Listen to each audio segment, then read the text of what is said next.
Start recording. Screen share. I think that works. Okay, so we'll go. We might get more people because I'm actually going to try and send out an email to remind everyone because I forgot to do that today. But I'll go through the list of participants as we normally do, and we'll introduce ourselves, maybe our major, our interests, and then I'll spin the wheel and we'll all get a random question so that we can learn a little bit more about each other. Hopefully it doesn't hit the same question every time like last time. We got like 3 of the exact same ones in a row. So I'll just go down from the bottom of the list. Satari, if you'd like to go. If you're there. If not, let's shoot it over to Nick. We can always go back. That works. Anyways, guys, I'm Nick. I'm a second-year philosophy and psychology major. I'm mostly studying the applications of philosophy to help for mental health. If you could have one superpower, what would you choose? Mind reading seems kind of cool the more I think about it. And philosophy of mind be a bit weird, but we have a turn off ability. I think we actually had this like last time. Yeah. Yeah, I know, because it would suck if it was just always on, huh? That'd be a curse. Let's see. Thank you, Nick. Cecilia, are you there?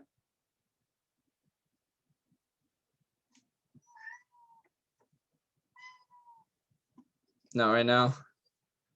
Let's see. Adam, if you'd like to go. Adam Vegas, yeah. Yep. I am Adam. I am hopefully graduating this year. Philosophy major. Favorite pizza topping. I think I got this exact one last time. Also, we did this. Actually, it's all meat pizza, right? Exactly. The only good pizza. Yes. Exactly. I remember that. Yeah. See, I remember you guys' responses. I take them. I write them down in my notebook. You take them to heart. Yeah, I can use them against you later. It's important. Yeah, exactly. Thank you. And then let's do Adam, Dr. Harmer, if you'd like to go too, feel free. Sure. Yeah, so I'm Adam Harmer, professor here in the philosophy department at UCR. And I've been here, it's my 7th year, I think. And you'll hear what I work on in a minute, but mostly history, mostly Leibniz. If you had to choose one animal to have as a pet, which animal would you choose? It's pretty close to my current pet, but I would choose a wolf for sure. So I got a dog already who's kind of a big dog. Is it like a husky or what kind of dog is it? No, so I always loved German Shepherds as a kid, but this guy is more like a pit bull pointer kind of mixture. We just got him from a shelter. Oh, okay, nice. Yeah. And then Satari, actually, are you back? Yeah, I'm here. Sorry, I stepped away for a second. No, you're good. So if you just want to introduce yourself, your major, and then answer this question. Okay. Hi, everyone. I'm Satari. I'm the secretary. I'm a 4th-year psychology major, and my favorite pizza topping is pineapple. Highly controversial, but yeah. Nice. I respect it. Let me go ahead and there we go. Okay. Yeah, Adam, if you'd like to go ahead and get started on the topic, and then we can go ahead and discuss. Everyone, if you have questions, feel free to just raise your hand or whatever. Yeah. So yeah, thanks for coming, everyone. I'm going to try to share my screen in a minute because I did design a very brief kind of PowerPoint, but I just want to give a couple little preamble for like 2 minutes because it's the topic is closely connected to a paper I've written. So anyways, sometimes lead up to that might be helpful. But anyway, a couple of words about that. So I work on early modern philosophy, mainly on metaphysics, and mainly on this figure, GW or Gottfried Leibniz, who some people may have heard of. I still don't have a good read on how much of a household name Leibniz is, even among philosophy majors or other university department majors. So I'd be interested to hear about your familiarity with Leibniz. I know some of you are because you've been in my courses before. Yeah, I learned from your course they made a math class way harder than it needed to be. Right, exactly. Yeah, so he invented, although there's some controversy about this, invented calculus about the same time as Newton. I think the official historical record now is Leibniz got there first, but Newton published it first. And then Newton had some independently, so they weren't reading each other, but Newton had some powerful friends who accused Leibniz of copying him. So Leibniz's name was tarnished all over early modern Europe, and nobody wanted to hear from him about the calculus or anything else for quite some time, especially in the English-speaking world. Okay, I'll stop on that tangent. So anyway, most of my research is on Leibniz. This paper is something, I'll tell you a little more about it, I've been working on for a long time, and I'm trying to just a little bit like boil down a lot of the major issues I've been thinking about roughly since grad school, I guess. So I'm about 7 years out of my PhD now. So I'm trying to boil things down a little bit, and we'll see whether it gets across. And I'm interested to hear what stands out to you or what doesn't make sense. This topic is one of those things that I've been talking about for so long, I no longer have any bearings about whether it makes sense to anyone else. So for that reason and others, just feel free to jump in anytime. So I'll give this little spiel for 30 minutes-ish. I've got some PowerPoint slides to try to help us have something to stare at, but don't hesitate to interrupt me if you want to hear a little more about something or if something doesn't make sense. So let me pull up the slideshow. As long as I'm permitted to share, that looks good. All right, so I came up with this title, which is a foolishly long kind of title for this little discussion we're going to have, but Leibniz on why material things can't be material things. And then parenthetically, including some reflections on writing about the history of philosophy. So I thought we could, instead of me just giving a talk about some esoteric paper that I've been working on and that I care about, let's think a little bit more about what is the history of philosophy? Why are we studying it? What do we hope to get out of that? And I think a lot of scholars of early modern philosophy in particular have been thinking about this, but the discussion hasn't progressed too far. So I think it's kind of like open season for anybody to say anything helpful about why we study the history of philosophy. So there's nobody that has the kind of answer to this, or at least the answer that's convinced people in the field. So what I wanted to do is go through a couple of ways to think about doing or studying the history of philosophy first, as a little bit of a framework for talking about this, and then try to talk through a little bit, mostly the generalities of this paper that I think was sent around this week sometime. The ways I tried to apply different aspects of these approaches in that paper, and then some of the challenges that introduced. So that's roughly what I want to do. And I'm using this distinction between two ways of thinking about the history of philosophy. There are probably more, so this is by no means this exhaustive of how we might think about it. This distinction comes from the introduction to one of my favorite books, which I was looking for on my shelf, but I think it must be at home, by this historian named Bob Slay, who he really just writes about Leibniz. So he has this book called Leibniz and Arnauld, which is just a book about a correspondence between Leibniz and then this even lesser known figure in early modern philosophy, Antoine Arnauld, who is a French intellectual, theologian, philosopher. I don't think he's much read these days, except in connection with people like Descartes and then here. So anyway, the book is about their letters between those two. But Slay has this really cool discussion in the beginning about what he's doing in the book, how we might study the history of philosophy, different ways you might do that. And then he tries to articulate his approach. So he comes up with these options. I find it helpful. So he uses the terminology is not the best. So I'm actually open to other designations. You'll see the second one's even worse. But the first way you might approach the history of philosophy or studying it, writing about it, we might call exegetical history. Basically, you're just trying to interpret the texts as carefully and accurately as possible. So I think I say here, you want to discover and set forth the views of various historical figures as accurately, objectively, and completely as possible. So try not to read in to certain views that you happen to like, or ignore certain texts that present views you don't like as much or that you don't want to emphasize. Trying to get a comprehensive, accurate picture of somebody's thought. And a couple of examples. These are not, again, household names, but these are scholars that I read as a grad student. So Bob Slay is the first one. And then Bob Adams has another really influential book on Leibniz. These are scholars of Leibniz, and we call them the Leibniz Bobs because they're both named Robert. So the Leibniz Bobs have this exegetical approach. Now, the second one, we're just going to call it History of Philosophy plus Philosophy. Slay calls it History of Philosophy. I just added the plus in there, so it's not a very good innovation on the term. But anyways, I'm open to alternatives.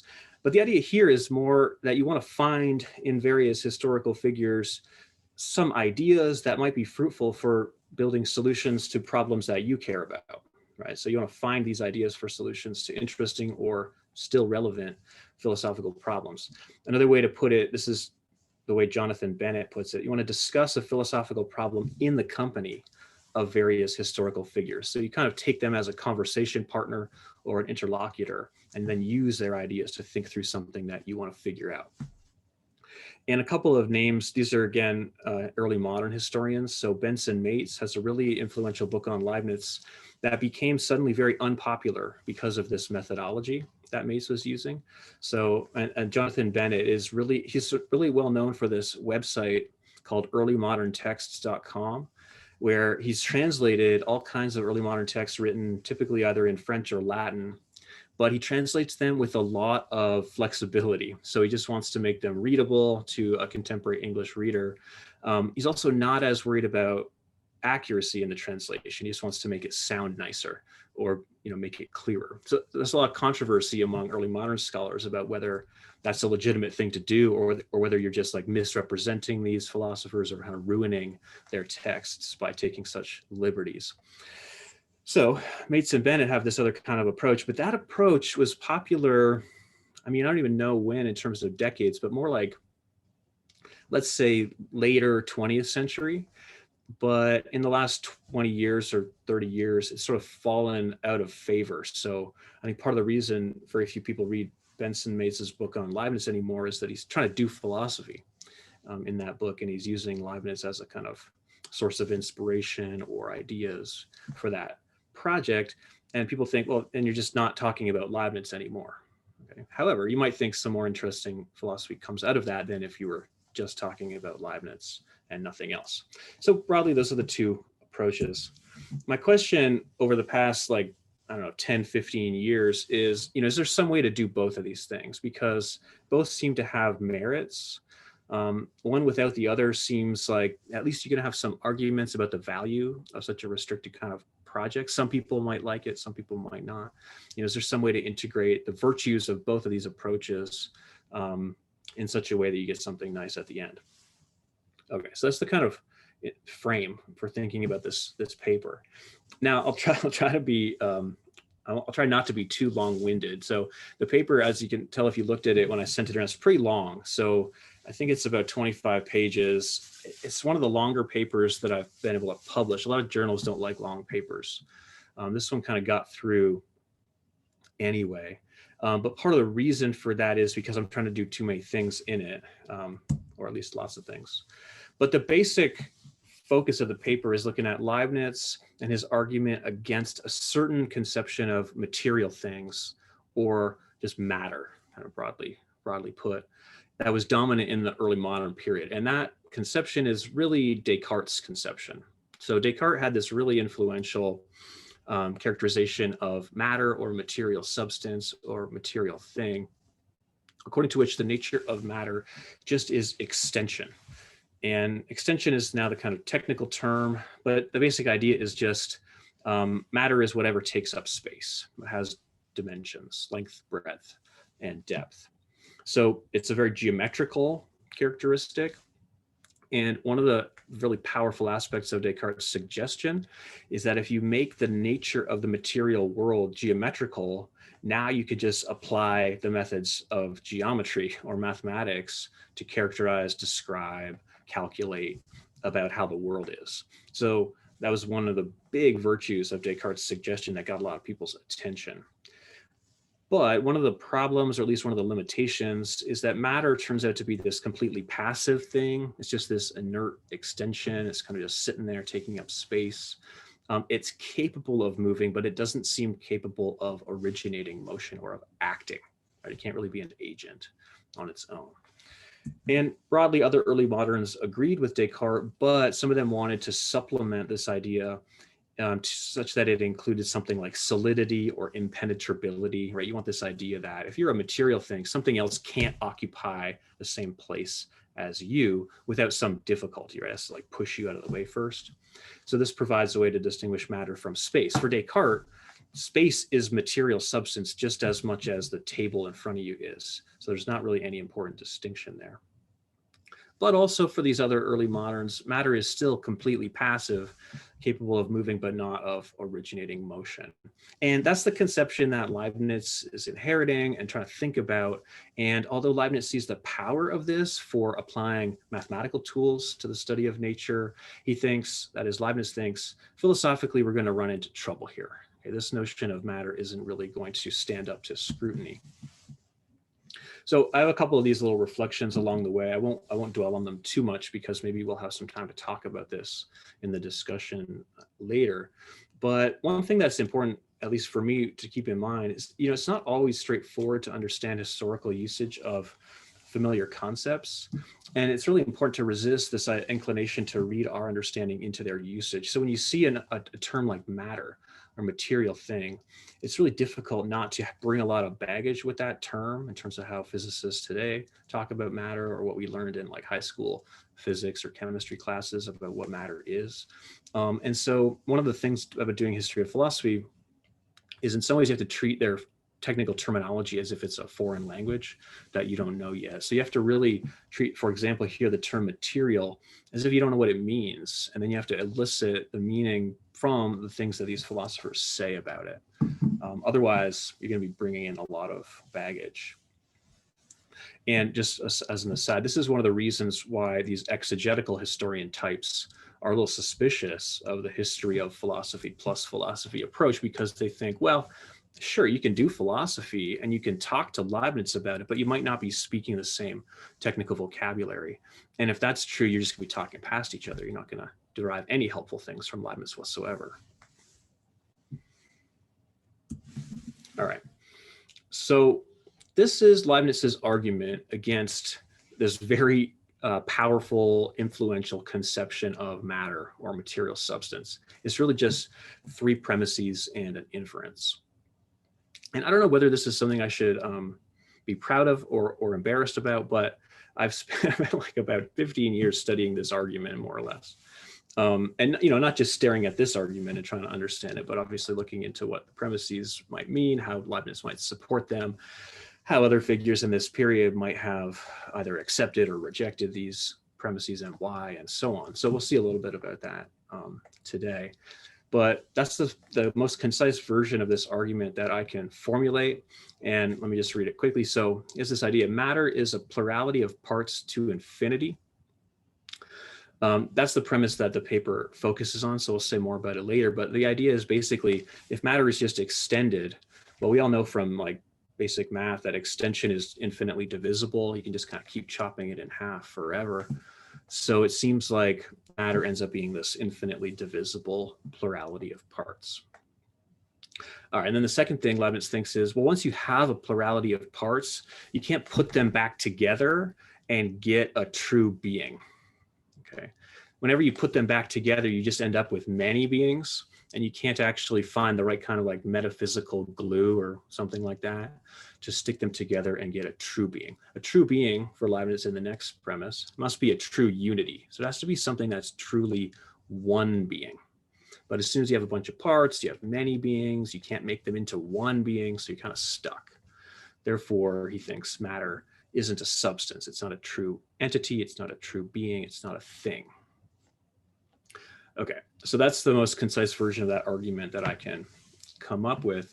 And I have various papers looking at mostly premises 1 and 2 of this argument, trying to figure out what's going on. How does Leibniz think about those commitments? Why does he think they're true? I had a quick question for you.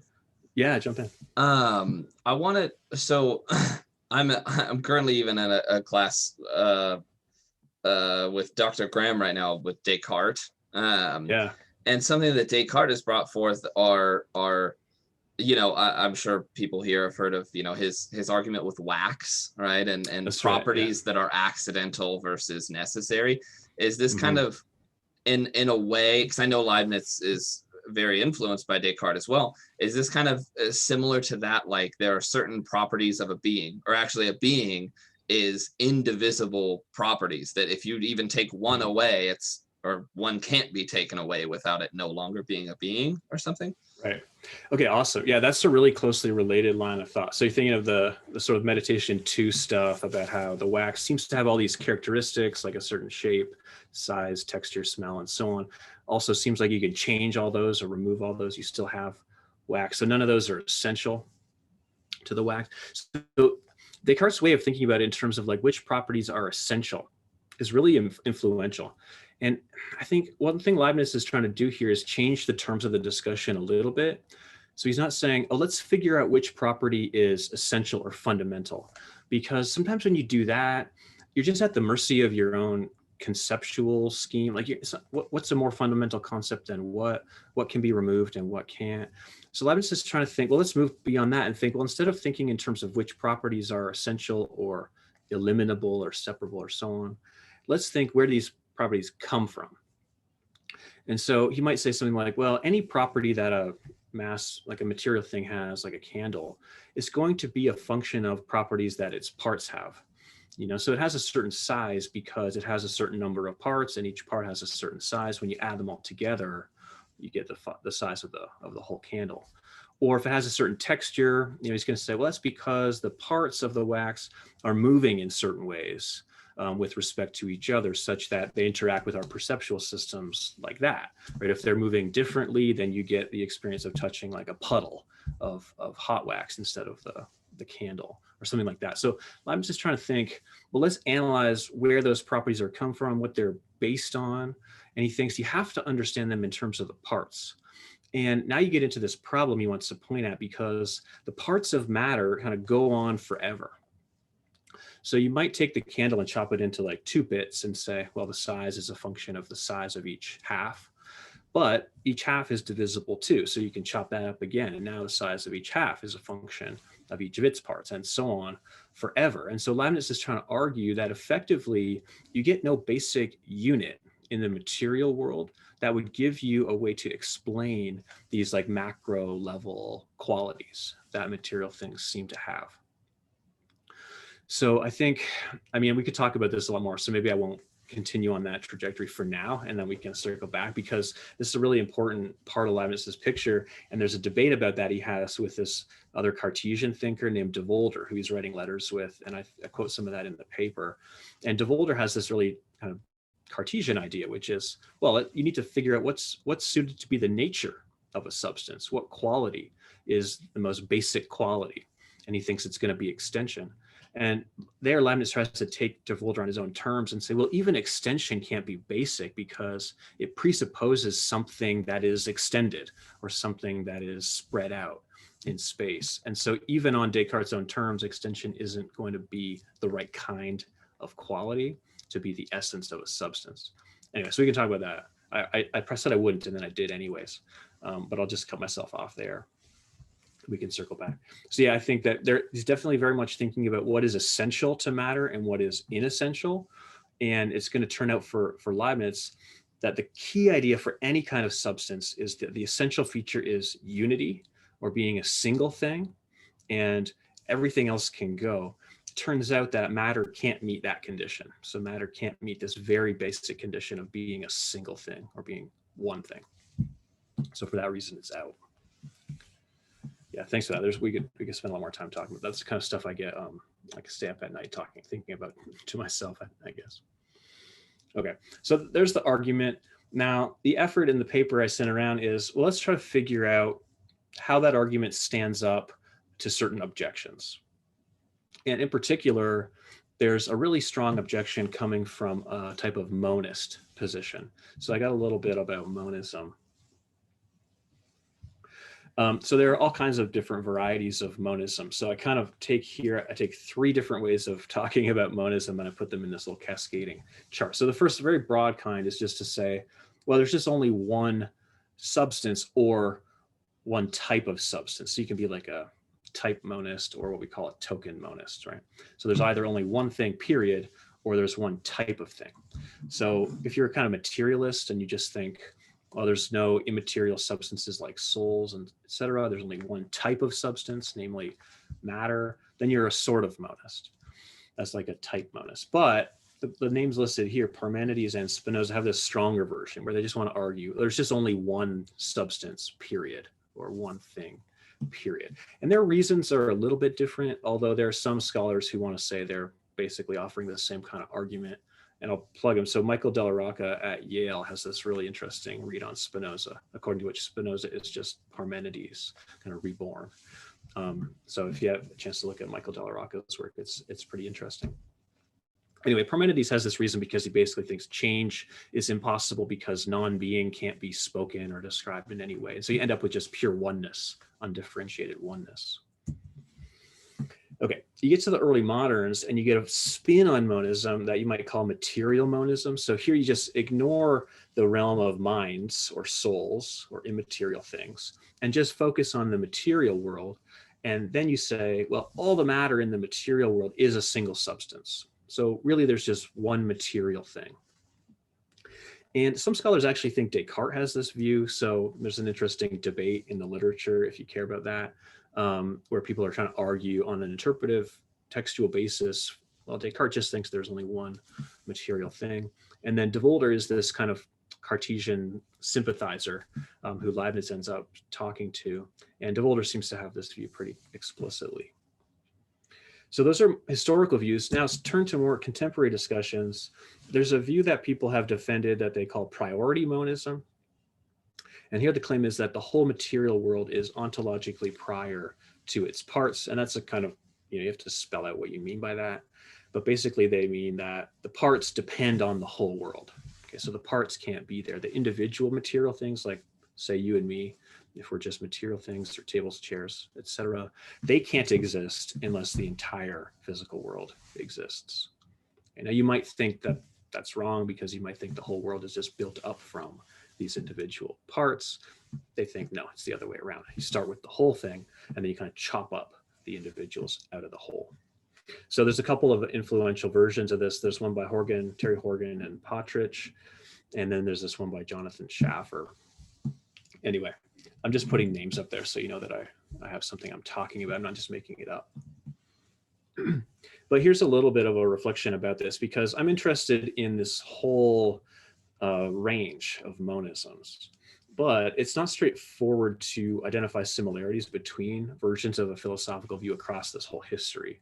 Because as we've already said even briefly, right, Parmenides has pretty different motivations from somebody like Schaffer might have today. Or Spinoza might even have different motivations from Parmenides, although if Michael Della Rocca is right, then they're just saying the same thing. But of course, nobody can say anything except the one anyway. So we can have that conversation separately. But it seems like, yeah, they're saying something similar, but they're embedded in different contexts. They're addressing different problems. They have different background commitments. So in what way are they really arguing for the same view? So I think, for example, ancient monism is likely different in a variety of ways from these contemporary versions. And so it's been difficult to draw these lines in a way that does justice to all of them. And what I try to do in the paper is focus on just key elements of the view and identify those similarities rather than trying to just say, hey, this view just is a version of that view. So the claim that I pick up on in the paper is this ontological priority claim. And so I try to say that, well, what they have in common, so for example, de Volder and then these later views like Schaffer's and Horgan and Partridge's view, is they make this claim about priority where somehow the whole material world has to be given first and then the individual material things can be broken up out of that whole. You can't build the whole world from the parts. Okay, I gotta speed through some of this so that I don't go on forever. But you have this idea of monism, you have a bunch of varieties of it. Now Leibniz has a problem when he is confronted by monism because it threatens one of the major premises of this argument we saw a minute ago. In particular, this premise one, that matter is a plurality of parts to infinity. So what I do in the paper, I won't try to do the whole thing here. I try to argue what Leibniz means by that is, in effect, that anything with parts is a kind of collection built up from those parts. So you start with the parts, and then you have to try to put them together somehow to make something new, some whole. if that's how we should understand Leibniz's premise, then monism causes him trouble, because monism is saying, no, you don't have to do that. You don't start with all these parts and try to piece them together to make these wholes. Actually, the whole is just the thing that exists. And then any plurality you find is just because we're chopping up that whole in certain ways. So the whole material world ends up being prior to, right? The individual parts, the individual parts depend on that whole. And so Leibniz's argument can't really get off the ground in the first place. Okay, so there's lots more to say about that. That's a little bit too quick to understand the whole deal, but that's what we'll get for today. And here's what I try to say is Leibniz's reply. So I'm gonna have to skip a slide after this, but let me try to say this just for a minute. He has this idea that matter must have certain properties or features or characteristics in order to exist. And the one that I point to is this quality called discreteness. And so I do this work of trying to trace, well, what does discrete mean back from the ancient philosophical world in Aristotle through to the early moderns, first of all. And then I try to do this work of tracing how Leibniz uses the term discreteness from his early work when he's just like a teenager fresh out of undergrad, writing to his former professor, like all the way through to the end of his life. And those tasks are independently difficult. It's not clear, one, how do you map his term onto Aristotle? So that's a problem. And two, how do you trace his own development through his career? Because he doesn't come out and say, I've changed what I mean by discreteness, or I've kept the same meanings. You have to do this kind of detective work. But what I try to argue is, well, matter has these two features, or discreteness means that matter has these two features that are important for Leibniz's argument. First, material parts are independent of one another. And secondly, they're ontologically prior. So I'm not giving you the whole story right now. I'm just giving you this kind of promissory note that, hey, this term discreteness does the work I need it to do. Isn't that nice? And here are the two things that does. Now, real quick, this term discrete has been really difficult to pin down in Leibniz, and what he means by it is subject to change over his life. One thing about Leibniz is it seems like his views go through this upheaval like every 10 years or so, where he just has completely different views about everything. So when he's like a young undergrad, for example, he thinks basically that the world is just matter in motion, and we can do all philosophy just with material stuff and how it moves and collides with each other, how the parts of it move and collide with each other. But then by the time he gets to his like later years, we call it, he's changed that picture of reality completely. And now, based on that argument from Unity that we saw, matter isn't a fundamental part of the world at all. It turns out it can't really be there on its own merits. And it turns out that the material world actually somehow results from the harmonious perceptions of all of these little mind-like things that he calls monads.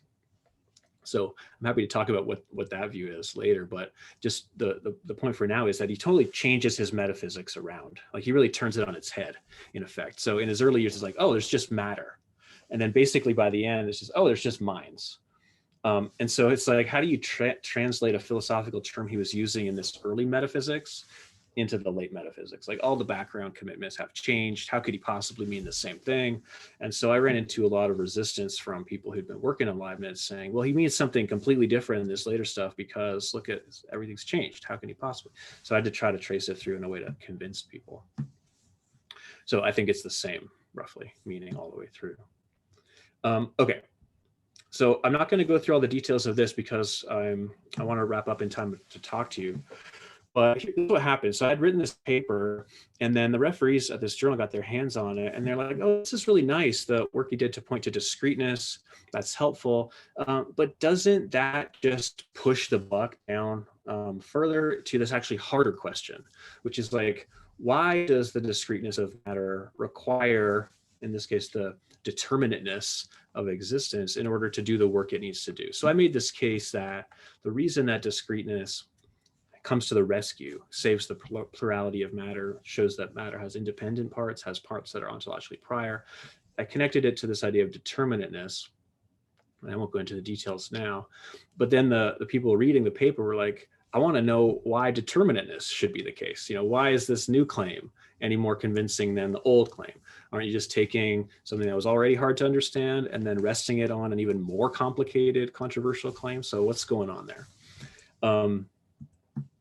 And so I was prodded to address this question of what does determinate mean, and why do existing things need to be determinate? So it's just like, oh, great. Now you have this like deeper problem to answer. So that all ended well, because sometimes it turns out answering one difficult question gives rise to a more difficult, but in this case, possibly a deeper, more interesting one. So that's a nice result in a way. And fortunately, I'd already written another paper about the determinateness of reality, let's say, for Leibniz. So I was able to it showed me a connection between things I've been thinking about that I hadn't really noticed before, in fact.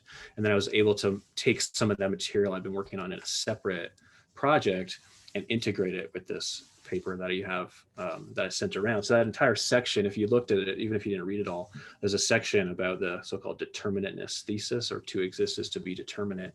That whole section I added like really late in the revision process, but I was kind of lucky that things coincided in that particular way as the project unfolded. All right, so I just have one more kind of sum up slide and a couple of things that could be interesting to you as students of philosophy. So this paper it's still not published. It's still being typeset by this journal. Probably won't be out, what is it now, February, till the spring or summer. But this was the first thing I ever wrote as a PhD student. So I did a master's before my PhD, which is not as common in the US as I went to school in Canada. It was very common. Everybody did a master's. So I'd worked a little bit on Leibniz before, but really it's the first thing I wrote as a PhD student. So that was probably, I don't really want to do the math, but what year would that have been? That was probably like 2008.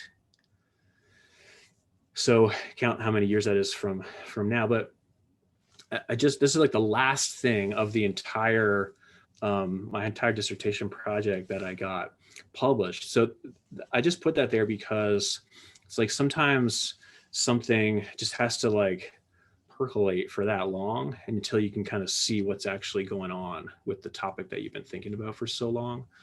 So it's like 7 years here working on it, plus like 5 in my PhD work. So it's been a long time that this thing has just been kind of mulled over in my mind. And I think, looking back, part of the difficulty I faced was trying to do two things that a lot of people think are incompatible. And I'm not saying I succeeded in any kind of perfect way at doing that, but it's merely like an attempt to do that, right? Trying to do some careful historical scholarship, this kind of exegetical approach, but also to connect it to ongoing discussions in the metaphysics literature. So this sort of history of philosophy plus philosophy approach, trying to put those things together is not at all easy. But hopefully that attempt has some value in the end, right? Otherwise, I've spent like 14 years on this kind of dead end project. All right, and then just a little plug. So teaching next quarter upper division seminar on Leibniz. And so we'll talk about this kind of argument, but also other issues in Leibniz's philosophy as well. All right, so I'll stop there. Thanks for listening. Let me know what you want to talk about. See if I can stop sharing my screen also. Yeah, I had an immediate sort of question, or I guess clarification. So you had mentioned like I don't know if dualism, I guess, is the right word, but pluralism, I guess, of two different types of material that exist. One that is, you said, exists independent, and one that does not. Is that correct? Okay. One, you said that like it supervenes on ontologically or something like that. I'm trying to understand. Okay, good. Yeah, I'm not sure. So I'm not sure if, I don't think I meant that, but I'm not sure what I said now. That would, because I definitely said lots of things connected to that. So one thing I was trying to do is articulate, okay, look, there are two different ways of thinking about the relationship between material things and their parts. And what I think is the much more intuitive way is that you think, oh, well, you start with a bunch of parts and then you kind of put them together and then you get something at the end. It's like, I don't know, something like a Lego model of material things, right? But then there's this other idea, which is somehow, and it only really works for the whole universe taken together. So it's not going to work for like your little Lego castle. But there, somehow, you start with the whole thing, and then any individual things or individual parts result from being divided out of that whole in some sense, or kind of like individuated from the whole in some sense. I'm not sure if that's what you're thinking. I'll stop there in case it wasn't. Yeah, so these individual parts are sort of wholly, can they not like be understood without a knowledge of the whole? Like they're you know, saying that it's a piece of something and not knowing what it's a piece of doesn't really make any sense. Is that kind of the idea? Yeah, good. So something like that. So especially if you're talking about like a whole that's like say a biological entity or something where there are organs that have functions in relation to the whole, like it's hard to know if we could make sense of like what a heart is independent of being embedded in a circulatory system or something. But what's hard about that is these guys in the early modern period, they're not thinking in those terms yet, like in the sense of particular material objects with particular functions. They're just thinking of like material stuff, like just some kind of like mass of stuff. Something like, instead of looking at the thing like a biologist, you look at it like a physicist or something, right? And you're just thinking like, okay, certain distribution of like material bits. And for the early moderns, they don't have this atomic conception, where there's like these individual particles that are spinning in relation to each other. They just have this plenum idea of the material world. So you just have like undifferentiated mass. That's what the material world is. And so when you start thinking of it along those lines, you don't have the ability to appeal to the individual function of something in relation to a whole, because you can't like type it as a heart. You just have to think of it as like mass of material on the one hand. So you can't necessarily help yourself to that kind of reasoning, but they do something really similar. Sorry, I realize I'm getting excited and I'm just like talking about 20 things at the same time.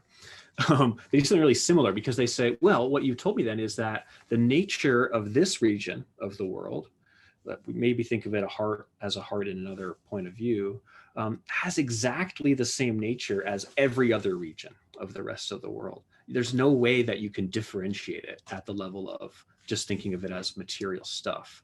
And so what they argue is to think about that piece of the material world already involves thoughts about the whole material world. You can't sort of like zero your thought in on that bit because there's nothing to distinguish it from the rest. So that's I want to say it's like a similar thought, right? Which is that like thinking of the whole, you can't help but think of it as a part of the material world. It's not because of the role that it plays, though. It's rather just because the nature is identical to the nature of the whole thing, something like that. It's I don't know if I'm doing a great job of articulating that, but there's a second way we can try to think about it that they use, which might help, but I don't want to get into it because it's really, I don't want to get into it unless I'm prodded to get into it, because it's very specific to this debate in the early moderns.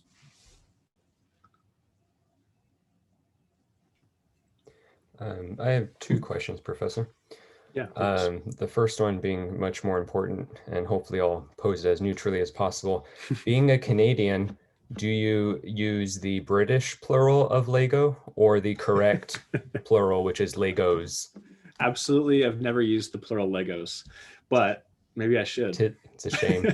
But I didn't even know that was an option, but thank you. I think it's the American thing. Nice. But my second question, in order to validate perhaps the 14 odd years of work that you've done, what do you find being like valuable contemporary uses of Leibniz's philosophy? Because with regard to like material structure and so forth, there may be some people out there who are completely on board with his whole monad thing. I don't know, but it seems like maybe you just find more use out of his discussion on determinateness or discreteness or something along those lines, I assume. Yeah, awesome. So that's like we could have a lot. I could say a lot about that, because I'd say for the most part, I'm ambivalent. I'm ambivalent about whether there really is a value. So I'm kind of like I don't want to use this term, and anyway, I'll just use it, but forgive me. I don't want to. I'm kind of like a self-hating metaphysician in a way, because there's a deep part of me that thinks it's all absurd. It's really ridiculous that we spend time worrying about this stuff. And so it's even more perverse in a sense to go study the history of metaphysics, if that's my orientation, because now it feels like, well, not only are these ideas in metaphysics, but they're like outdated ideas in metaphysics that rely on like conceptions of the physical world that we think are false. In large part. And Leibniz's arguments do in a lot of ways rely on the physics of his day. You know, they're thinking about like, so one of the lines of argument I don't talk about here or in this paper or in the presentation is arguments from the nature of force. So a lot of them are thinking about, you know, you see matter in motion, you think about these laws of collision, you know, how do you explain the force displayed in the material world, its capacity to move and to affect other parts of matter, given that matter is just this extended stuff. And Leibniz has a whole angle on this too.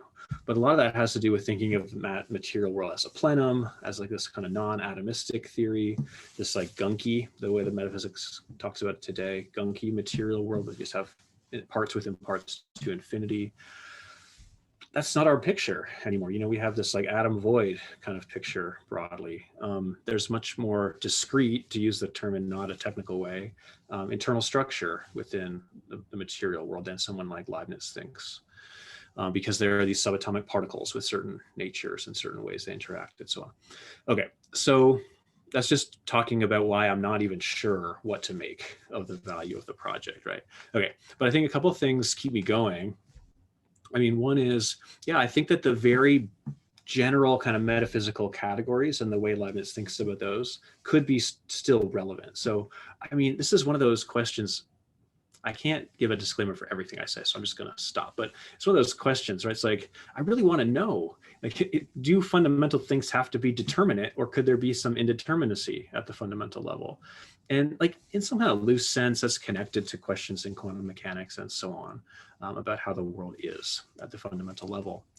The other aspect of Leibniz's views I find compelling is just this, again, broad question, you know, can matter, or just the type of stuff, whatever you want to call it, that we interact with on a daily basis, exhaust the explanation of what there is and how reality is? Or, you know, at some level of analysis, do you have to really pivot and posit some completely different type of entity?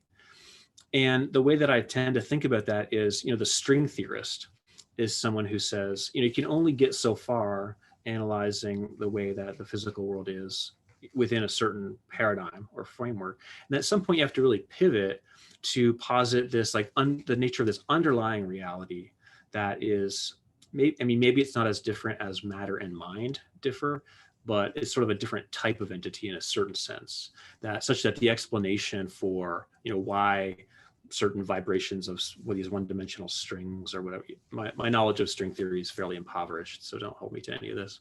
How do those things explain these phenomena that we experience at this larger scale? There's no straightforward explanation.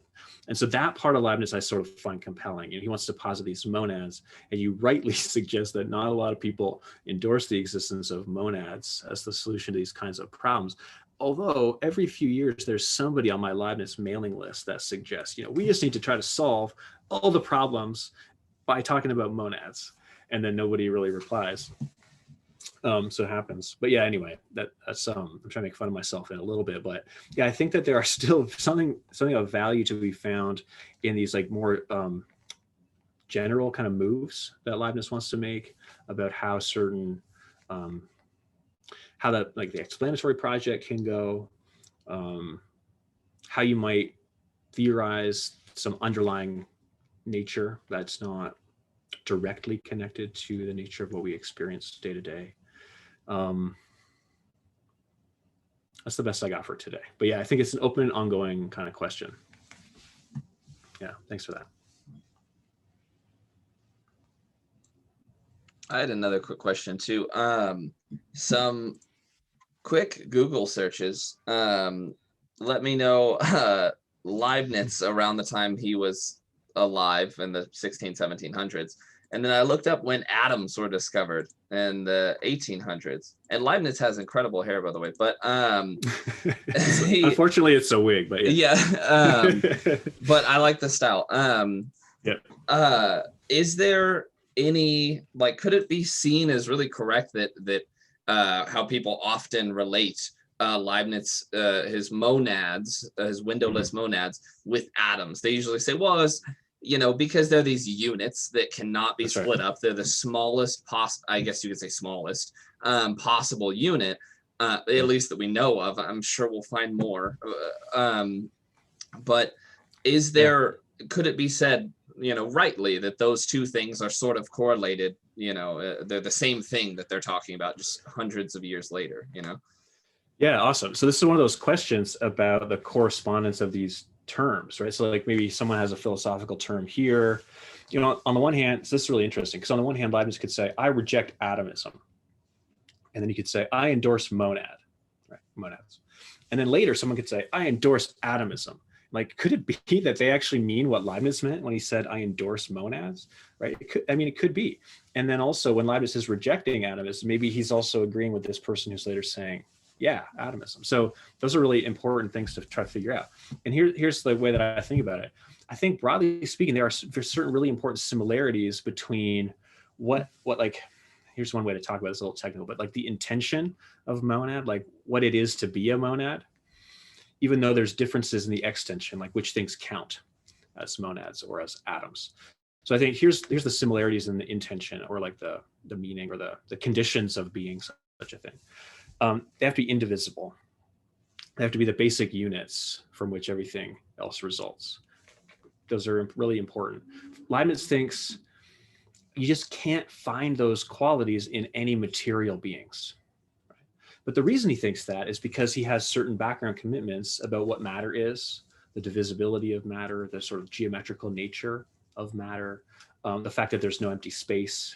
So all these kinds of commitments in the background.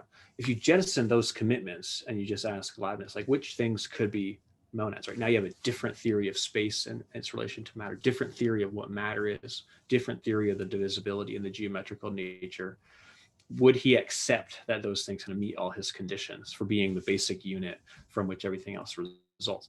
Maybe he could. So that's impossible to answer for sure. But here's why I think like there's some still promising to wonder about that.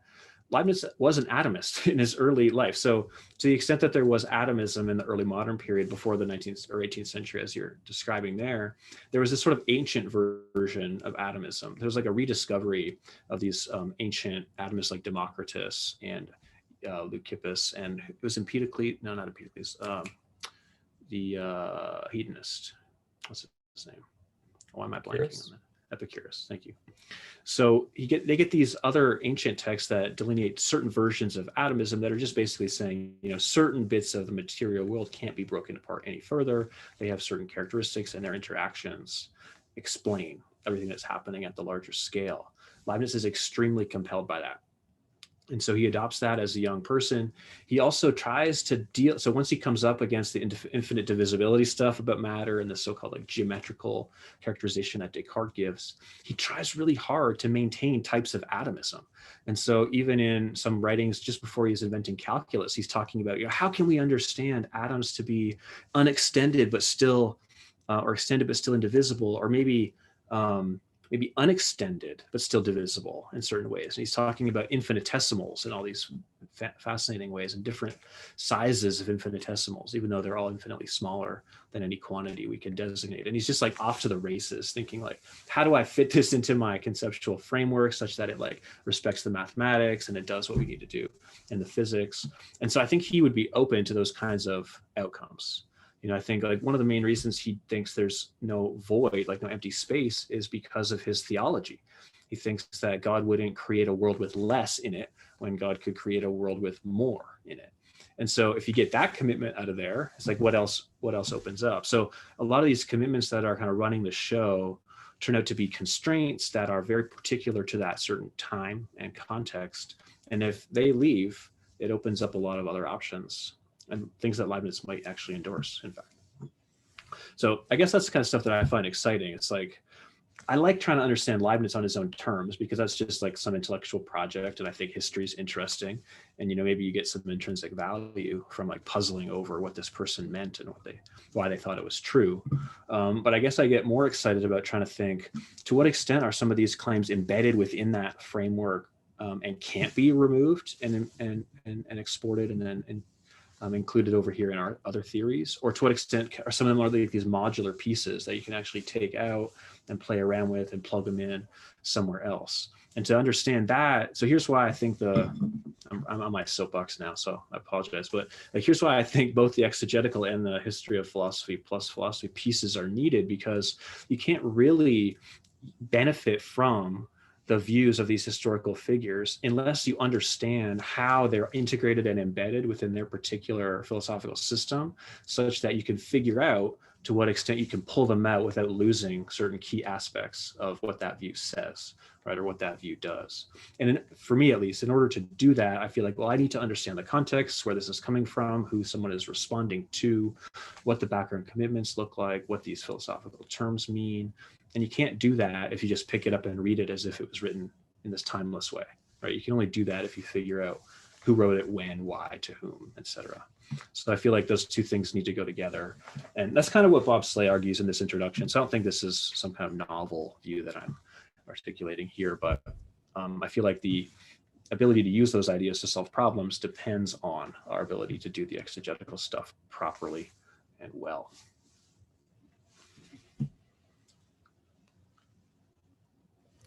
Yeah, sorry, I think this is going to be a big reach in terms of ideas. But you mentioned more about how universe and how, in terms of how material is always connected in some way, shape, or they're connected, it's just in different forms. The candle for Descartes' idea, and it kind of somehow as everything as a whole in itself kind of reminded me somehow of like Eastern philosophy in terms of like Taoism. It's like one is the Tao is the one thing of all, or what was the specific lines of Tao Te Ching?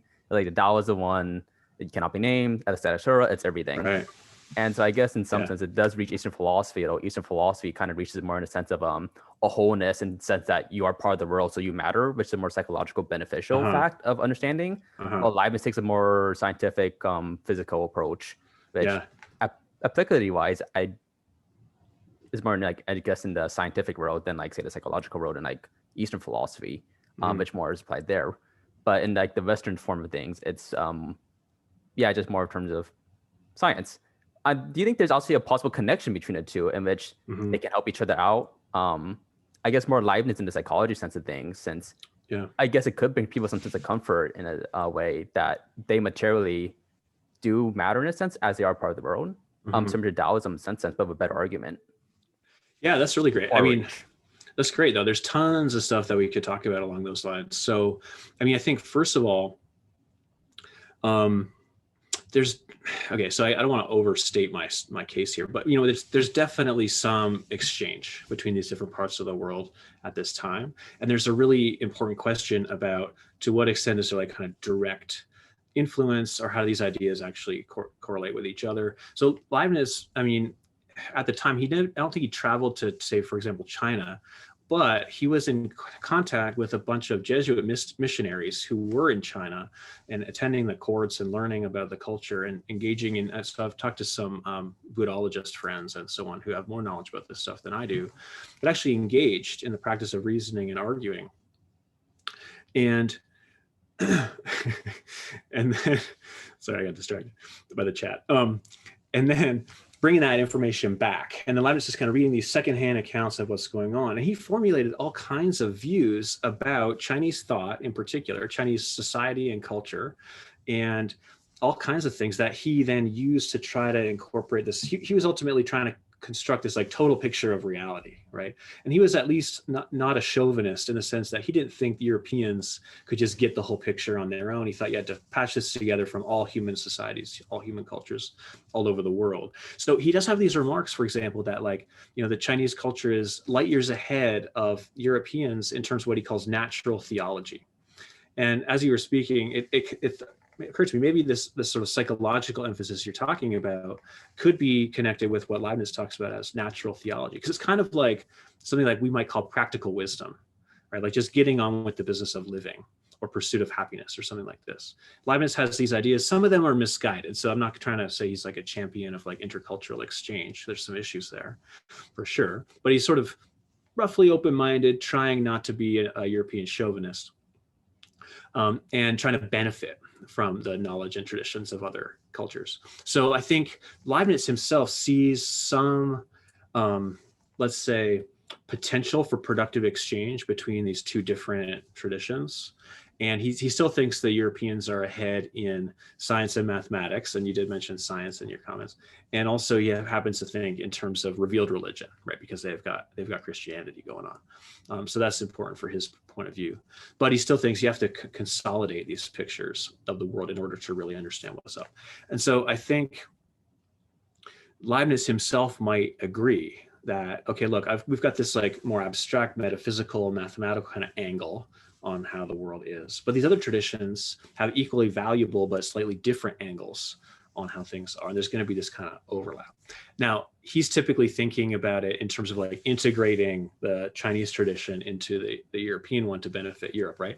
But your comment was interesting because it's like, well, maybe we could take some of the Leibnizian stuff or some other early modern European stuff in order to supplement this sort of psychological approach on the other side. So that's really cool. I think that'd be really interesting. The last thing I want to say is that even more than Leibniz, I think Spinoza has these sort of like overtones of this like Taoism in his philosophy. And I have been for a while, just on the shelf is like this project to actually look into the textual transmission going on between Europe and then China in particular during that time, just to see what people could have been reading, like what things they in fact had access to and what else might have just been kind of circulating in the ether, so to speak. But yeah, I think there's all kinds of, like, that's pretty underexplored area of scholarship, I would say, in this period, is like that particular textual story for who was reading what, that came from where, you know, beyond just like, we think of the Western philosophical tradition as almost as if that part of the world was like insulated from everything else. And we make this nod, well, okay, some of the medieval Aristotelian texts came through the Arabic world, okay, but you know, really it's like direct lineage from the Greeks through the Europeans to us. And it's like, that can't be right. I mean, the world is more, I mean, there wasn't globalism like this, but it was more integrated than that. And you don't have these like boundaries around your philosophical traditions in this way, even if you fight other cultures to maintain your land boundaries and so on. Anyway, so I love that suggestion, and I'd like to have more concrete to say about it, but maybe one day. Oh, I just got off your wait list for your class, so There you go. We could talk about it then. Actually, I was considering putting a discussion of Leibniz in China at the end of that course next quarter, because I just reviewed a book, an intro to Leibniz book, and one of the texts that they write about is Leibniz's late writings on China, and it's pretty interesting stuff. Yeah, Nick, I was thinking the same thing that whole time too. I was thinking in regards to like Buddhism, there's like this concept of non-self, that you don't exist, you're just a part of the larger cosmic whole. And yeah, it's interesting that that's seen also in more continental Western philosophy. And yeah, perhaps I'm sure there was some sort of, I would imagine, intermingling somewhere, sharing of ideas, whether it be implicitly or they had no idea through, you know, the Silk Road or something, you know, people are sharing ideas and theologies, and it turns into this philosophy that you have really no idea, no way to track it. I mean, I don't think, but. Yeah, that's right. I think for what it's worth, Leibniz has a much stronger impulse towards that kind of the integration of the whole and sort of everybody being a kind of aspect, even though he's making this argument about plurality of parts against monism. There are lots of really strong tendencies in his work to think about the whole universe as like this total divine perspective, and each individual as a kind of fragmentation of this total perspective. It's very provocative kind of language in some of these texts. And Spinoza has this, I mean, even more explicitly. So Spinoza just thinks like, we're all just this one substance, and you know, we're just like ways that God exists or ways that nature exists. And yeah, anyway, so I think that Leibniz was influenced by Spinoza as much as Descartes. And sometimes you see the Cartesian coming out, sometimes you see the Spinoza coming out, and it's interesting to try to figure out. So I've been curious for a while about the connection between Spinoza and this, particularly the Buddhist tradition, because of this colleague I have who works on that. We just get to talking. It's like, that just sounds like the stuff I'm teaching. It's like, yeah, so Could it just be it's just in the human cognitive system somehow that these ideas come out? It seems less. I mean, that's a weird essentializing kind of thing to say. You know, it seems more likely that there's some story about who's communicating with whom somehow. Well, I'll go ahead and call it. I'll stop recording too for the day.